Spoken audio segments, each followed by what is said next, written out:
So, to all seafarers in the Philippines, alam ko naman na alam nyo na pinagdadaanan talaga natin yung training na to. At lalo na dun sa may mga license, professional license. So, ang training ko for today is Advanced Firefighting Refresher. At pinili ko yung Compass Training Center para doon i-conduct yung training ko. 2,700 pesos for Advanced Firefighting Refresher at fit siya sa schedule na gusto ko. May mga training center kasi na talagang fully booked na. Dito po kinandak yung first day namin sa refresher ng Advanced Firefighting at hindi po siya bagong building, lumang building na po siya. Kung makikita nyo, medyo marumi na po tingnan yung hagdan.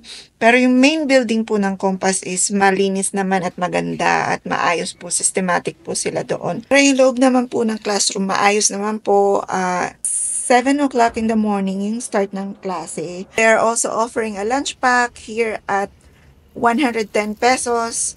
Marami po silang putahe, mga 3-4 yata po yun. Kaya may pagpipilian ka. Travel allowance. Magkano naman yung travel allowance? Mga 20. Wow. Paano na? Brand lang yan ba? Mga sa tayo, bago ng isip ko. Kunwari, sa taga-probinsya ka. Libre yung flight. Oh, ayos ha. Tapos yung bakasyon mo, mayroon kang basic salary. Basic salary, pagka sila yung hindi ka makapasok, hindi ka nila mapasok pa agad. For example, Then class resume po, after chismisan, at ito na po. After discussion, meron po kayong exam, written assessment. Pero before yung written assessment, mayroon po kayong exercises dun sa assessment na yun. So, yan, may QR code kang Bali, ganito po yung makikita nyo sa sa review, sa quiz review. Mayroon po siyang 10 questions, tapos makikita nyo yung mali nyo, marireview nyo yung sarili nyo bago yung actual na assessment po. Kaya papasa din po kayo talaga.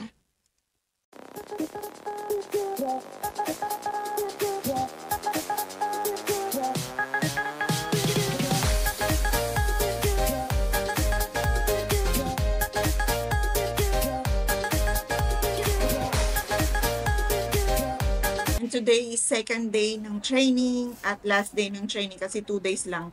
Kailangan po magsuot ng sapatos bago kayo sumakay sa bus kasi hindi po kayo papasakayin sa bus kapag hindi po kayo naka-closed shoes.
Please proceed to master station. What to all about that? Please confirm that the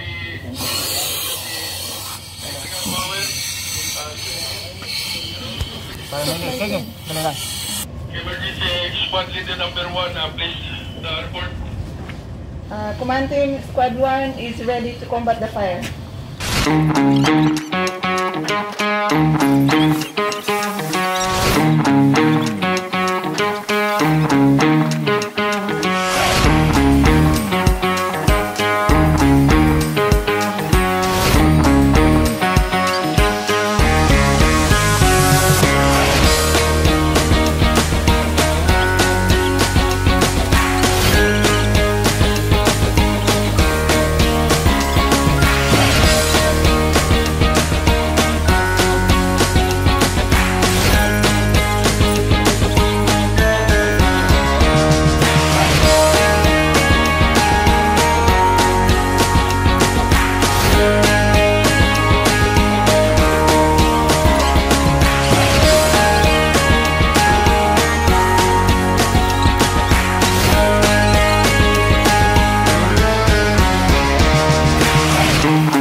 The casualty already found and with the rescuer.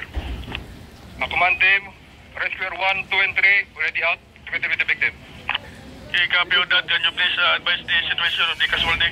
After po ng practical assessment, babalik din po kayo sa main building ng Compass para pwede nyo nang kunin po yung certificate nyo agad. At habang naglalakad po ako, pauwi sa apartment ko, nakita ko po itong Annex 4. Bagong bukas po siguro ito. Pero wala po silang babae dito sa building na to. Sa mga female seafarers, hindi po sila nag-a-accept. And that's all for this vlog. Thank you for watching!